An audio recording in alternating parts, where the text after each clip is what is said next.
감사합니다. 우리 찬양 배우들이 일주일 동안 열심으로 연습하고 기도하는 마음으로 찬양 준비해서 하나님께 드렸는데 하나님께서 기쁘시게 받으시길 믿습니다.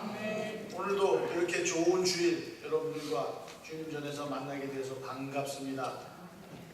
예배가 가장 하나님의 축복을 받는 자리입니다. 여러분 참 잘 선택하시고 잘 나오셨습니다. 오늘도 예배를 통하여 말씀을 통하여 하나님이 주시는 귀한 말씀과 은혜와 축복을 받고 돌아갈 수 있는 여러분들이 되기를 간절히 소원합니다. 아멘. 오늘은 복이 있는 사람이라는 제목으로 여러분에게 말씀을 전하고자 합니다. 우리 한국의 갤럽 조사라는 갤럽이라는 그 리서치 기관, 연구 기관이 있습니다. 그 기관에서 우리 한국 사람들이 얼마나 행복감을 느끼고 있나 그것을 조사했어요. 한국 사람들에게 뿐만이 아니라 10나라를 선정해서 그 10나라 사람들과 우리 한국 사람들과 비교를 했습니다. 그 10나라가 어떤 나라인지 여러분 한번 제가 얘기할 테니까 생각해 보세요. 첫 번째는 덴마크. 덴마크 여러분 아시죠? 우리보다 선진국입니다. 그 다음에 말레이시아. 우리보다는 소득 면에서는 좀 낮은 국가예요. 그 다음에 미국. 그 다음에 세 번째는 비엔남. 그 다음에 브라질, 인도네시아, 캐나다, 그 다음에 핀란드, 그 다음에 오스트레일리아, 호주, 그 다음에 한국입니다. 그래서 물어봤어요. 여러분 행복하십니까? 브라질 사람들이 57%가 예, 저는 행복합니다. 우리나라 사람들은 이 10개 국가 중에서 몇 등을 했을까요? 꼴찌 7%만이 나는 행복합니다. 그랬대요. 우리 한국이 소득도 이제 3만 달러 시대입니다. 또 이 나라들과 비교해서 외적인 조건을 보면 그렇게 뒤지는 나라가 아닙니다. 경제 규모가 우리 대한민국이 세계에서 13위예요. 무역은 9번째로 많이 하고 수출은 세계 7번째로 많이 하는 나라입니다. 이렇게 우리나라가 소득 그리고 환경이 좋아졌는데도 우리나라 사람들은 7%밖에 나는 행복합니다. 이렇게 이야기를 했다고 합니다. 그러면 누가 제일 행복할 것 같습니까? 그런 질문을 하니까 다른 나라 사람들은 다 나입니다. 내가 제일 행복합니다. 이렇게 대답을 하는데 우리나라 사람들은 빌 게이츠. 무슨 뜻입니까? 물질 집착 수준이 행복을 발목 잡고 있는 거예요. 그러니까 물질이 많아야 행복하다고 우리나라 사람들은 생각하는 거예요. 그런데 다행스러운 것은 그 중에서도 우리 크리스찬들이 행복 지수가 다른 사람들보다 높다는 사실입니다. 독일 우화에 이런 이야기가 있습니다. 어떤 임금님이 신하를 불러서 두 신하를 불렀습니다. 그래서 한 신하에게는 이 나라를 온갖 1년 동안 여행하면서 우리나라의 잡초가 얼마나 많은지 한번 조사해봐라 그랬습니다. 또 한 신하를 불렀습니다. 그 신하에게는 이 나라에 얼마나 꽃이 많은가 조사를 해봐라. 그리고 1년을 기다리고 돌아왔는데 잡초가 얼마나 많은지 그 신하에게는 신하가 들어와서 보고를 합니다. 임금님, 왕이시여, 이 나라는 온통 잡초로 덮였습니다. 근데 꽃이 얼마나 많은가 보고 와라. 그 사람은 돌아와서 보더니 왕이시여, 우리나라는 온통 꽃으로 덮였습니다. 여러분 지금 잡초와 살고 있습니까? 꽃과 살고 있습니까? 사람이 어떤 마음과 어떤 눈으로 세상을 보느냐에 따라 얼마든지 세상이 달라질 수 있습니다. 사막을 여행하다가 물이 있는데 반병 남았어요. 똑같은 반병인데 어떤 사람은 반병이나 남았네. 어떤 사람은 반병밖에 안 남았네. 똑같은 반병인데도 그렇게 반응을 하는 것입니다. 여러분 행복이 무엇입니까? 여러분 정말 행복하십니까? 오늘 본문 시편 1편은 히브리인들이 우리들에게 알려주는 복에 관한 계명입니다.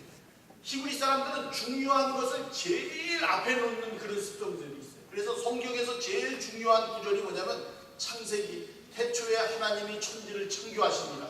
이게 제일 성경의 주제입니다. 그 다음에 시편 주제는 뭐냐면 시편이 150편으로 되어 있는데 첫 번째 1편이 뭐냐면 복 있는 사람은 이렇게 됩니다. 복이 무엇이냐를 우리들에게 일깨워주는 말씀입니다. 그래서 이 시편이 시편 전체의 서론이요, 시편이 이 시편 모든 150편의 주제라고 우리가 이해해도 괜찮습니다. 복 있는 사람이 어떤 사람이냐는 겁니다. 여러분 어떤 사람이 복 있는 사람입니까? 어떤 사람이 행복한 사람입니까? 옛날 말에 망하는 놈은 뒤로 넘어져도 코가 깨져. 뒤로 넘어져도. 그런데 복 있는 사람은 넘어져도 금덩어리 주워서 일어난대요. 여러분과 저에게 오늘 자신들에게 진실하게 물어봅시다. 여러분 참 행복하십니까? 여러분 참 행복하십니까? 몇 퍼센트 나올 것 같아요, 우리 교회에서는? 그리고 여러분들 어느 정도면 행복할 거라고 생각합니까? 그리고 여러분들과 만나는 사람들 중에 어떤 사람 정도면은 나는 행복할 거다 이렇게 생각하십니까? 아, 나는 저 사람 정도면 행복할 것 같다 라고 그 사람에게 가서 물어보면은 그 사람도 우리와 똑같은 문제를 안고 있습니다. 그 사람도 아픔과 근심과 걱정과 염려가 있는 사람들입니다. 사람들은 여건이나 환경을 얻으면 행복할 것이라고 합니다. 복권 하나 맞으면 행복할 것이라고 하는데 여러분 그 여건이 행복감을 주냐? 아닙니다. 환경, 좋은 집, 여러분 그것이 나에게 행복을 가져다 줄 것이냐? 아닙니다. 지금보다 물질을 조금만 더 가지면 행복할 것이다라고 생각을 합니다. 우리 한국에서 제일 잘 사는 사람들 100명, 그러니까 재벌급들입니다. 그리고 최고 학위, 박사 학위를 가진 사람 100명, 그렇게 200명을 조사를 해봤어요. 그래서 여러분들은 행복하십니까? 물어봤더니 무려 87%, 90%가 아닙니다라고 대답을 했습니다. 그리고 나머지 13%가 뭐라고 얘기했냐면은 행복하십니까? 그랬더니 글쎄요 그랬대요. 글쎄는 소당에다 갖다 내놨으니까 글쎄입니다. 여러분 워싱턴에 가면은 소니 박물관이 있어요. 다이아몬드 좋아하시는 분은 워싱턴 DC 가면은 거기 꼭 들려보시기 바랍니다. 거기 가면은 희망 다이아몬드라는 게 있어요. 우리 집사님 보고 제가 아침에 준비해서 여러분 이게 45캐럿짜리 45캐럿 다이아몬드, 세계에서 제일 큰 다이아몬드입니다. 확실하게 이제는 눈이 뜨인 것처럼 여러분 오늘 아침 화면이 달라졌죠? 어제 아주 새 것으로 교체했습니다.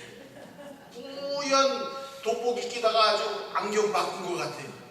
이게 45캐럿짜리 이름이 희망 다이아몬드입니다. 제목이 희망 다이아몬드. 이 보석을 제일 먼저 인도산입니다. 제일 먼저 소유했던 사람이 페르시아 총독인데 이 페르시아 총독이 이 보물을 가졌다는 것을 알고 도둑들이 침입해서 그것을 훔쳐가고 그 사람을 칼로 찔러 죽였습니다. 그래서 이 보물이 두 번째 페르시아 왕에게 넘어갔습니다.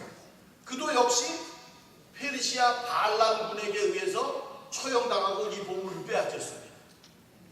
세 번째 소유자는 프랑스의 루이 14세에게 넘겨졌으나 그 사람이 그 목걸이 딱 한 번 걸어보고 1000년도 걸려서 죽었대요. 그래서 그 부인 왕비가 마리앙투아네트, 이 프랑스 발음은 참 이상하네요. 마리앙투아네트가 그것을 갖게 됩니다. 그런데 그 사람도 얼마 안 있다가 단두대의 이슬로 사형장의 이슬로 사라지고 맙니다. 결국 이 보석이 나중에는 영국 최고의 재벌 헨리 필스 호프라는 사람에게 넘어가서 자기의 이름을 따라서 이 보석 이름을 호프라고 지었습니다. 그런데 이상하게도 이 사람이 이 보석을 가지게 되니까 희망 다이아몬드가 됐으면 좋겠는데 희망 다이아몬드가 되지 못하고 그 가정이 점점 몰락하는 길을 걷게 됩니다. 그러니까 이 사람도 두려우니까 그것을 내놨던 거예요. 그래서 결국 돌아다니다가 이 호흡 다이아몬드가 워싱턴에 있는 소니 박물관에 안장하게 된 겁니다. 여러분 워싱턴 DC 가면 꼭 한번 구경하고 오시기를 바랍니다. 가지고 싶은 것 가져보면, 남들보다 좀 더 가져보면, 남들이 갖지 못한 것 가지면 행복할 것이다 그렇게 생각합니다. 그러나 여러분들 기억하시기를 바랍니다. 여건이나 환경이 나를 행복하게 만들어주는 것이 아닙니다. 행복은 나 자신에게 있다고 하는 것입니다. 복된 환경이 있는 것이 아니라 내가 복된 사람이 되는 것입니다. 이게 시편의 주제입니다. 어떤 분에게 이런 질문을 했습니다. 봄, 여름, 가을, 겨울 4계절 가운데 어떤 계절을 좋아합니까? 그분의 대답이 저는 4계절 모두 좋아합니다. 이런 대답을 합니다.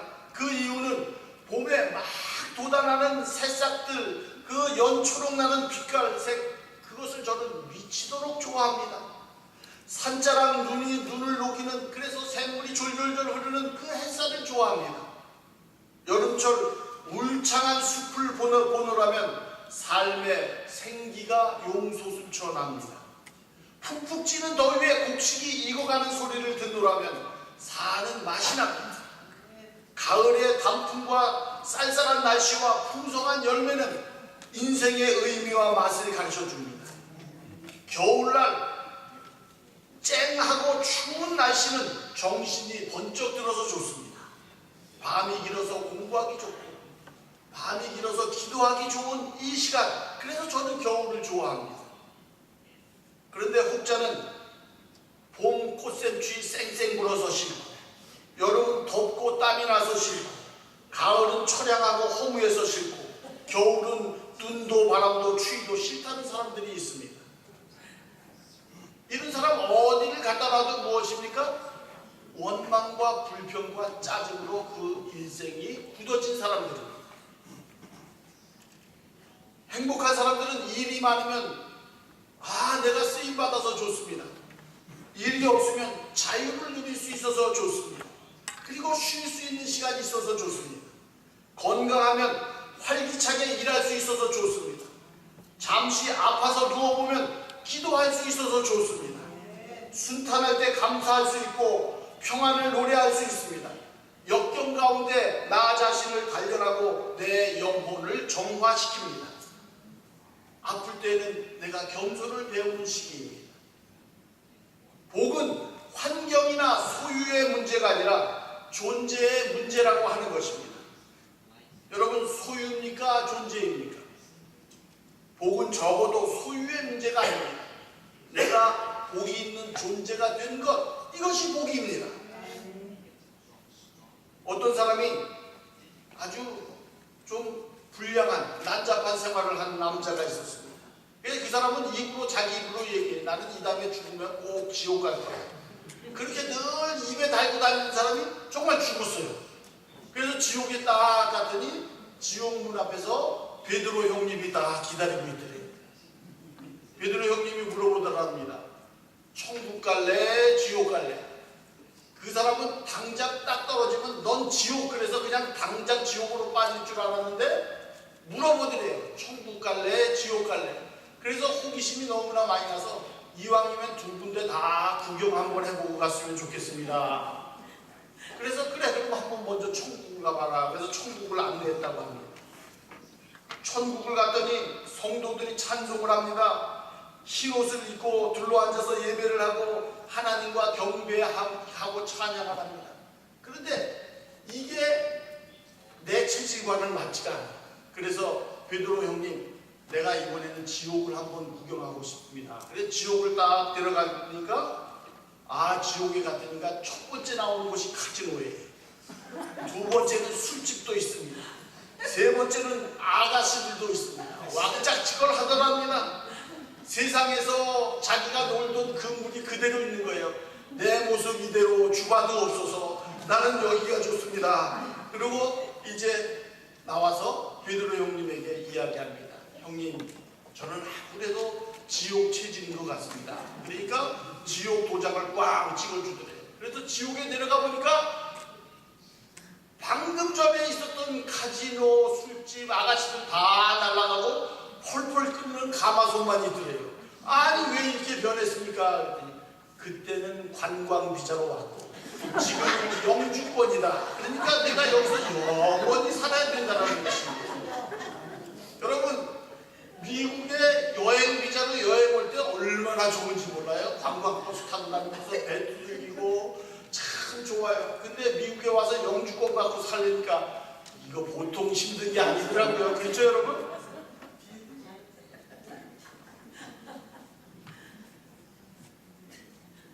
역사상 가장 사치스러운 왕으로 알려진 사람이 프랑스 루이 14세입니다. 이 사람은 가지고 싶은 것은 무엇이든지 다 가져야 직성이 풀리는 사람이에요. 어떤 사람은 궁금하면 못 찾는 사람이 있듯이 가지고 싶은 것 다 가져야만 하는 그런 사람이었습니다. 그런데 아무리 또 가져보고 또 소유해봐도 그 직성이, 마음의 직성이 풀리지가 않는 것입니다. 그래서 갈증을 느끼다가 심각한 질병으로 앓아놓게 되었습니다. 그 나라의 왕이니까 용하다는 의사는 다 불러봤어요. 진단을 내리고 처방을 해봐도 이 병이 무엇인지 알 수가 없었습니다. 그런데 한 의사가 오더니 이런 진단을 내렸습니다. 이 세상에서 참으로 행복한 사람을 발견해서 그 사람의 속옷을 빌려 입으면 이 병은 나을 것이라고 했습니다. 그래서 부하들을 시켜서 온 나라에 가서 행복한 사람이 누구인가를 찾아봤습니다. 부하들이 찾기가 힘든 거예요. 그런데 어느 날 길을 지나가다가 한 목동이 양을 몰고 가는데 마냥 즐겁고 행복하게 노래 부르면서 양을 몰고 가는 거예요. 그래서 부하들이 물어봤습니다. 너는 근심 걱정도 없느냐? 네. 행복하냐? 네, 참으로 행복합니다. 그래? 참으로 행복하고, 그래서 자초지종 이야기를 다 물으면서 그러면 네가 입은 속옷을 좀 빌려줄 수 있느냐? 그럼요. 그래서 옷을 벗었더니 속옷을 안 입었대요. 여러분, 행복이라는 것은 무슨 뭐 빅토리아 시크릿 입어서 행복한 것이 아닙니다. 행복의 옷은 남의 것을 빌릴 수 있는 것이 아닙니다. 어떤 사람은 재물만 따라다니는 사람이 있어요. 졸졸졸 재물만 따라다니는 사람이 있고, 재물이 따라오는 사람이 있듯이 행복을 쫓아다니는 사람이 있고 행복이 쫓아오는 사람이 있는 것입니다. 내가 복 있는 존재가 되면 내가 복을 따라가지 않아도 복이 나를 따라옵니다. 여러분, 요셉 가는 발걸음마다 복동이 아닙니까? 복이에요. 그 사람이 가면 이상하게 잘 되는 거예요. 여러분, 그게 복 있는 사람입니다. 오늘 본문을 살펴보면 내가 복이 있는 존재가 되면은 어떠한 힘이, 어떠한 권세가 나에게 주어집니다.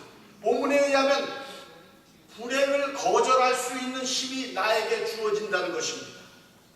복이 있는 존재가 되면 내게 물밀듯이 밀려오는 불행을 거절할 수 있는 힘이 나에게 주어진다는 것입니다. 1절을 보면은 복이 있는 사람은 행복이라는 말로 시작해서 끝에 보면은 마지막에 뭡니까? 악인의 길, 멸망하리로다. 복과 멸망을 첫 번과 마지막에 두어요. 그래서 우리가 인생이 어떻게 하면 복받는 인생이 되고 어떻게 하면 멸망하게 되는 인생이 될까를 이 시편 1편이 우리들에게 오늘 설명해 주는 것입니다. 누구에게나 두 가지 길이 다 앞에 놓여 있습니다. 어떤 사람은 복된 길을 걸어가는 사람이 있고 어떤 사람은 멸망의 길로 걸어가는 사람이 있습니다.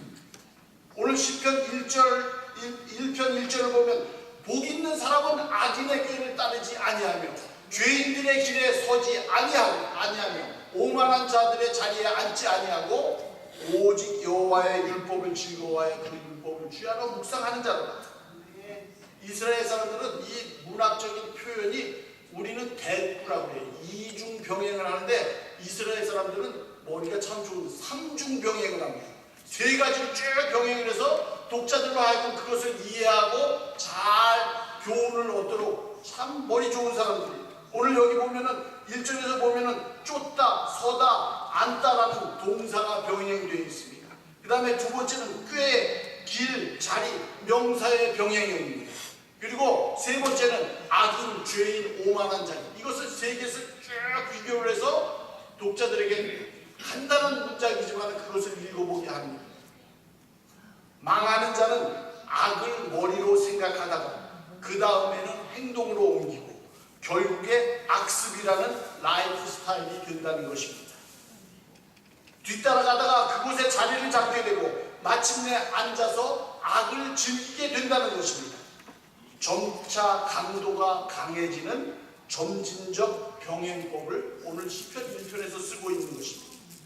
복 있는 사람은 악인들의 꾀를 따르지 아니하며 죄인들의 길에 서지 아니하며 오만한 자들의 자리에 앉지 아니한다 이렇게 말했습니다. 악인의 꾀를 쫓지 아니한다. 악인의 길을 가지 않는다.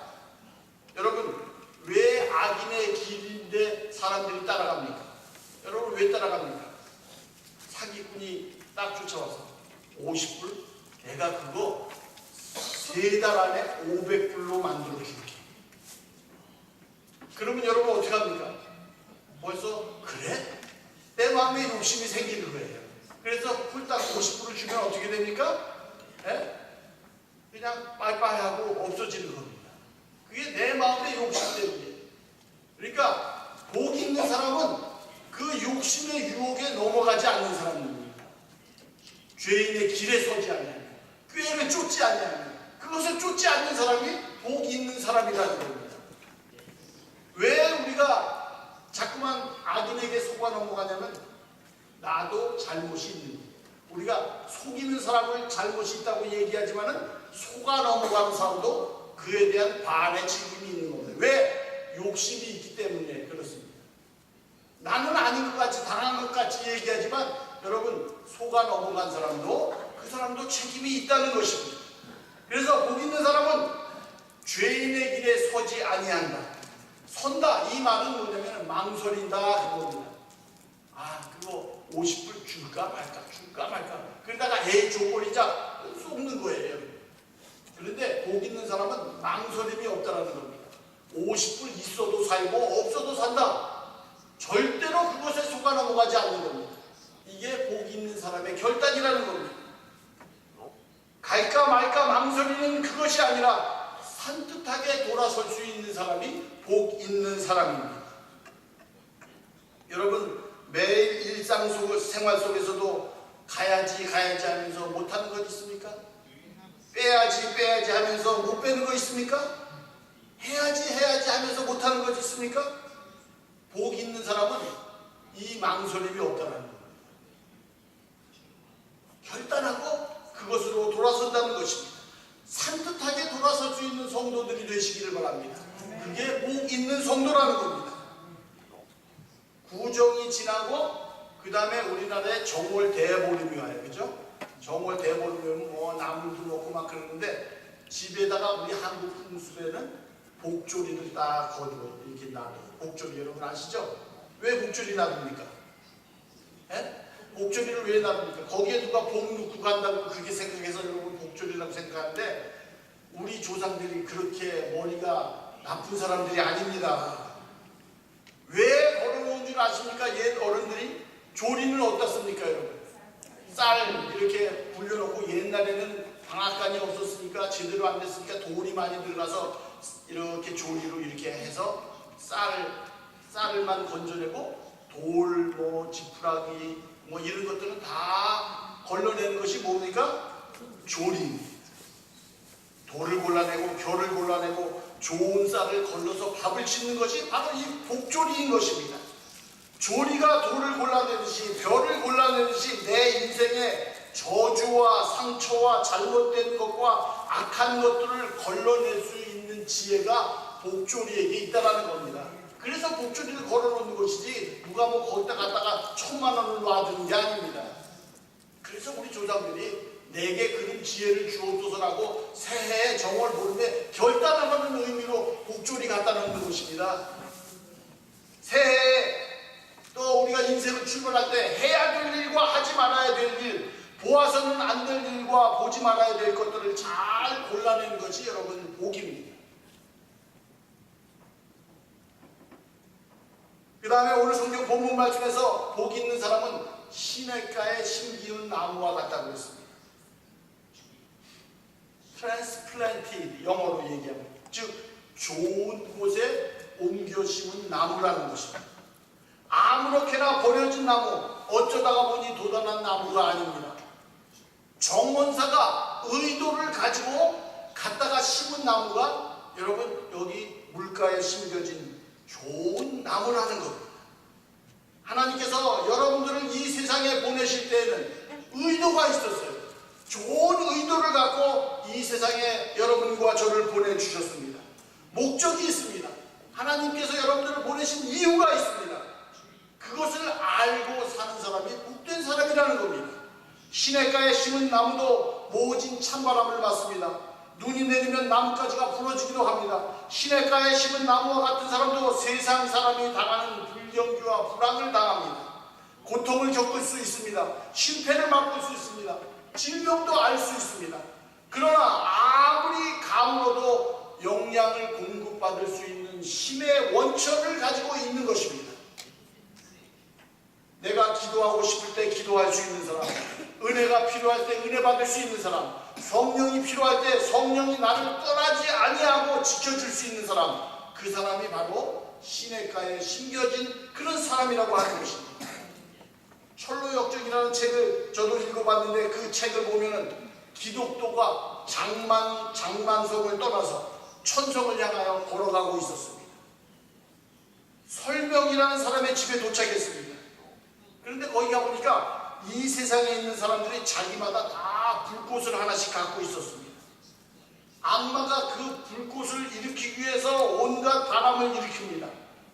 어떤 불꽃은 부채질 한번 하니까 훅 꺼지는 불꽃이 있었습니다. 어떤 불꽃은 바람이 강하면 강할수록 크게 솟아오르고 불꽃이 오르더랍니다. 불꽃이 꺼지고 나니까 재난과 환난과 걱정과 근심과 문제가 얽히고 그리고 여러 가지 많은 아픔들이, 그래서 사람들이 야단법석입니다. 그런데 불꽃이 타오르니까 그들의 믿음이 성장합니다. 가정이 번창합니다. 사업도 왕성합니다. 건강이 회복되어집니다. 교회가 부흥됩니다.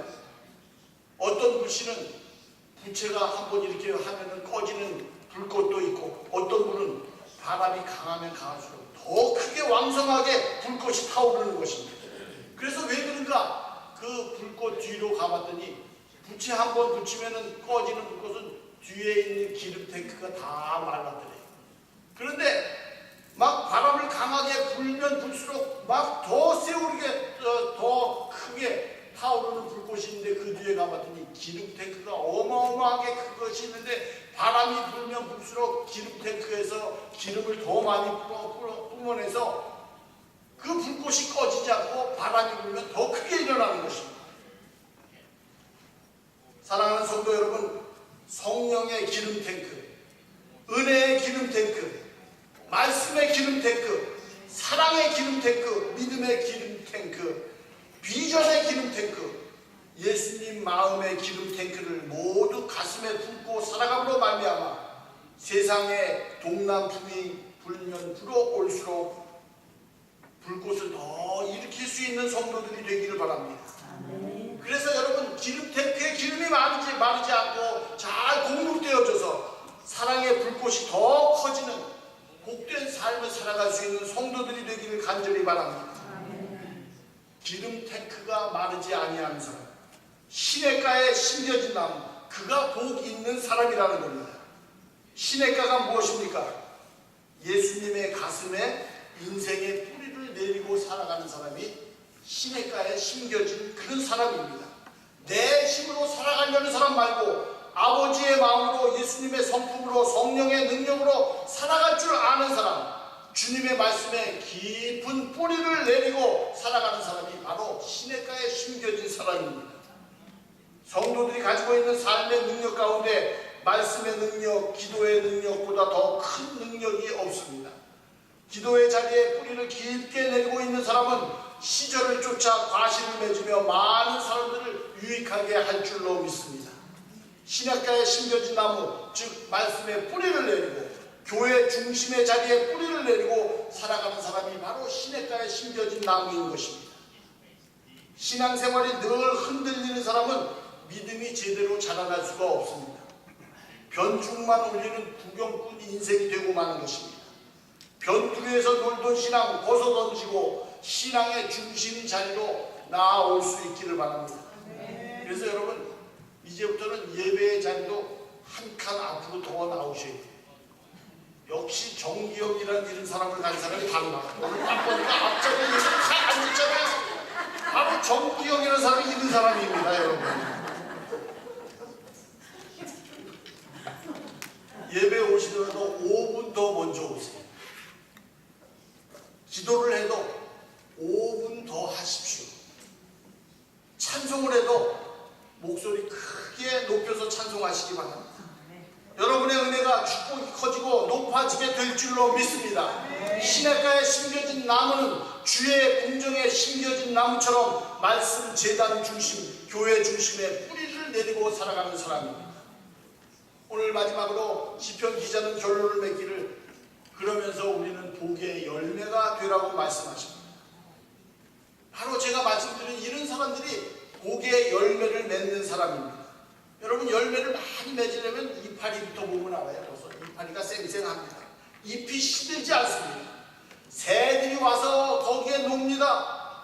꽃이 피어서 많은 사람들이 향기를 나누어줍니다. 많은 열매를 맺어서 그 열매를 통해서 많은 사람들이 수확을 얻는 기쁨을 얻게 되는 것. 똑같은 바람이 불지만 오물은 악취를 풍기고 백합은 향기를 풍기게 되는 것입니다. 복 있는 사람은 내 가슴속에 넘치는 복을 다른 사람에게 나눠줄 수 있습니다. 당신 때문에 나는 참 행복합니다. 여러분, 우리 성도들 때문에 나는 참 행복합니다. 엄마 아빠 때문에 나는 참 행복해. 이런 소리 여러분 가정에서 들을 줄 알아야 됩니다. 애들아, 나는 너만 보면 참 행복하단다. 내 환경 어디에든지 환경에 행복의 열매를 맺을 수 있기를 바랍니다. 장애물에서도 복을 보고 고난 중에서도 복을 맺게 되는 것입니다. 어떤 임금님이 한 마을을 시찰하다가 네 거리, 사거리에다 큰 바위돌을 하나 갖다 놓았습니다. 그리고 원래 나무 뒤에서 임금님이 구경을 합니다. 대부분 사람들이 그냥 사거리에 큰 돌이 놓여있으니까 먹다가 그 돌이 놓이니까 대부분 사람들이 어떤 놈이 돌멩이를 갖다 놓았냐고 투정하고 투덜거리고 불평하고 원망합니다. 그런데 몇몇 사람들은 그것을 그냥 피해가더랍니다. 무슨 사연인가? 왜 여기에 돌이 있을까? 내가 이해는 안 되지만 납득이 안 되지만은 그 돌을 피해가더랍니다. 한 농부가 수레를 끌고 지나가다가 보니까 마을 대거리에 큰 돌이 있습니다. 그래서 수레를 잠깐 세우더니 힘을 다해서 소와 함께 바위를 옮겨 놓더랍니다. 바위를 옮겨 놓고 보니까 그 밑에 큰 자루가 있는데 이런 글귀가 쓰여져 있다고 합니다. 이 돌을 옮기는 사람은 이 자루를 가져가도 좋습니다. 자루를 가져와서 보니까 금, 은, 보화가 가득 담겨 있더랍니다. 이소무화죠. 여러분, 축복은 가끔 검은 보자기에 쌓여 있습니다. 믿음의 눈을 열고 보면 지난날 동안 여러분들이 겪었던 어려움과 고난과 실패와 상처와 아픈 모든 것들도 믿음으로 잘 감당하고 그것을 옮겨놓고 보면 은혜로 잘 극복하고 나면 그 밑에 황금 보자기가 여러분들을 기다리고 있을 줄 믿습니다. 인생 살아가면서 여러분 불평하지 마시기를 바랍니다. 불평형 인간이 되어버리고 마는 것입니다. 불행한 존재가 되어버리고 마는 것입니다. 원망하지 마세요. 원망형 인간이 되어버리고 마는 것입니다. 아무튼 감사하는 것입니다. 이해가 안 되지만 찬양하는 것입니다. 납득이 안 되지만 하나님을 높여드리는 것입니다.